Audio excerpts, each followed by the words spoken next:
all know Unrivaled sees it as a potential opportunity, which is still amazing that we have two co-founders as part of the Players Association as vice presidents. That's neither here nor there.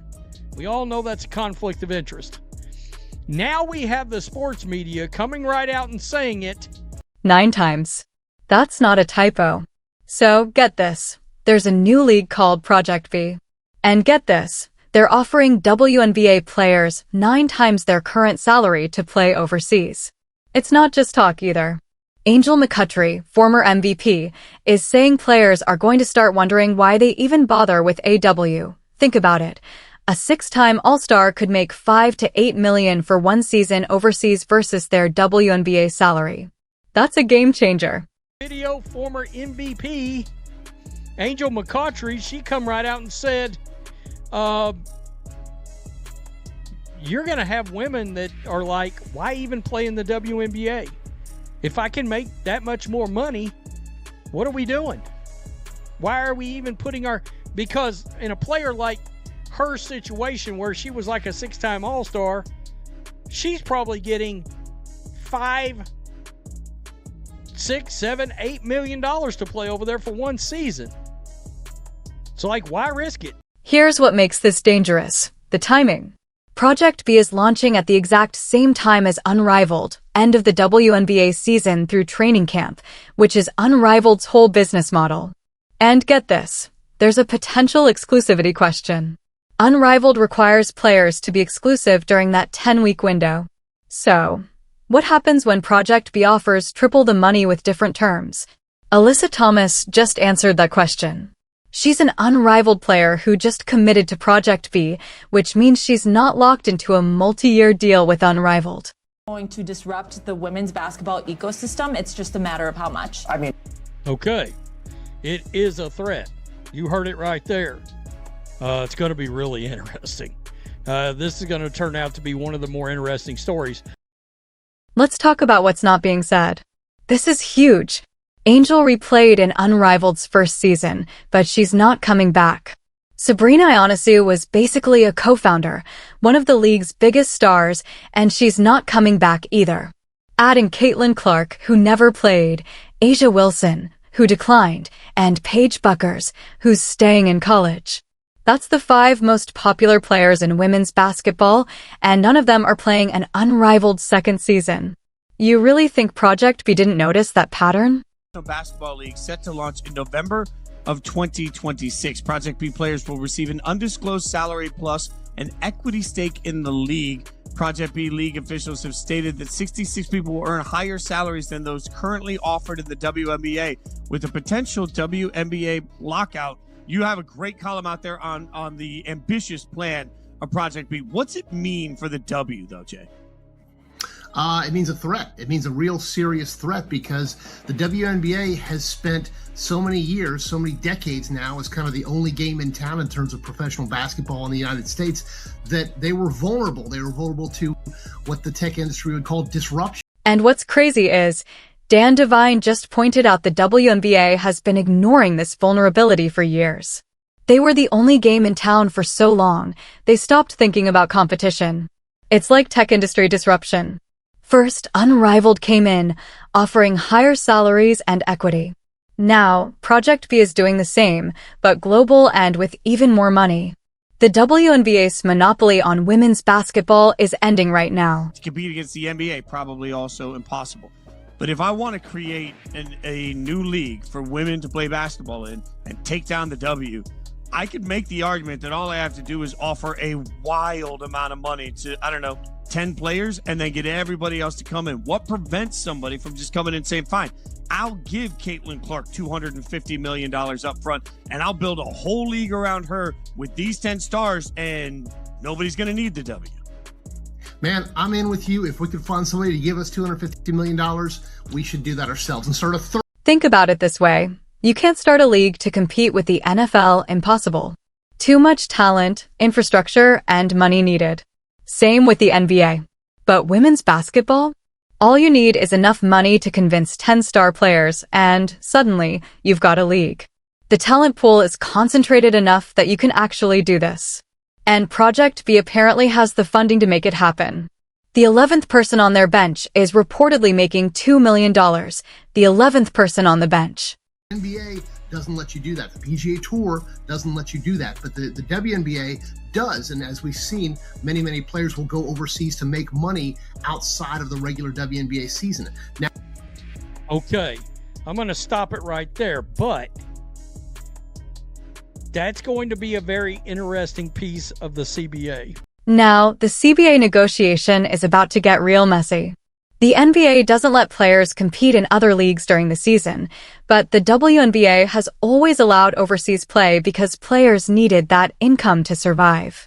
That was fine when it was just European leagues during the WNBA off-season. But what happens when the WNBA tries to say players can't play in Unrivaled or Project B? What happens when players know these leagues are offering life-changing money and the WNBA says, you have to choose? They want to make it where players are not playing for Unrivaled. I don't blame them. However, if you're a WNBA player in the league, in this CBA, wants to put it in there that you can't play for another league. Reports are saying the WNBA wants Unrivaled gone. They want language in the CBA preventing players from competing in domestic rival leagues. Gabby Williams mentioned this. You can see the WNBA's point. They're trying to build a league, and stars playing elsewhere dilutes their brand. But the players know Project B is coming. They know the money. And if the WNBA tries to force them to choose, they might say no, which means no CBA agreement, which means a lockout. A lot of money. We're not agreeing to the idea that we can't play in another league.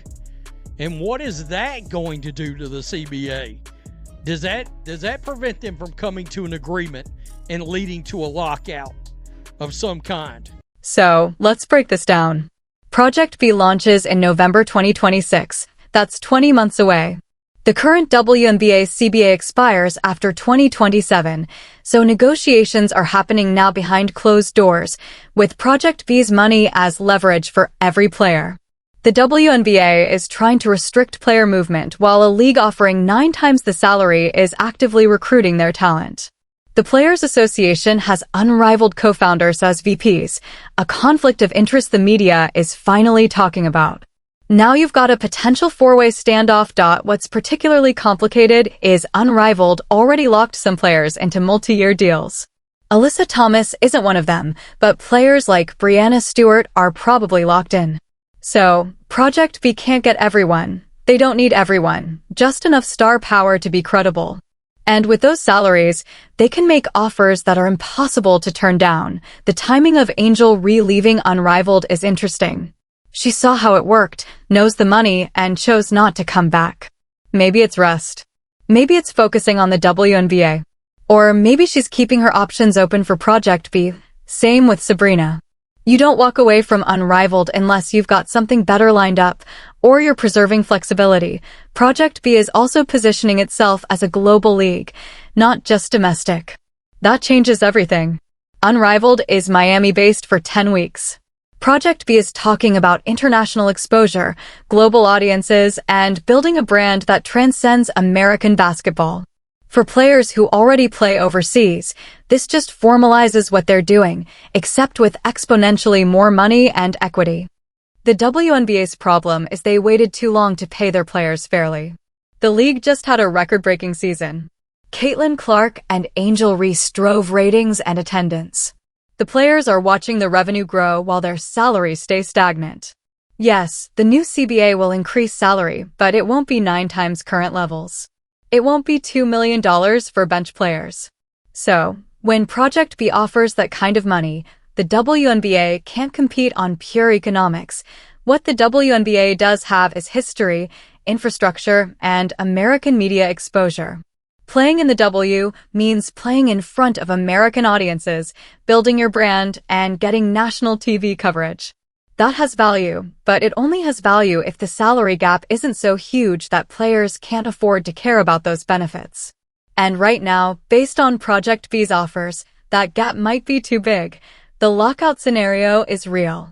If the WNBA insists on exclusivity and the players refuse, you've got an impasse. Neither side can afford to blink. The WNBA can't allow their stars to play in a rival league during the off-season, and the players can't afford to leave that much money on the table. Something has to give. Unrivaled is caught in the middle. They invested heavily in building a league, securing sponsors, and paying players well above WNBA salaries, and now Project B is coming in with even more money, targeting the same players. Unrivaled's advantage is their established structure. They've already run one season, and players know what they're getting.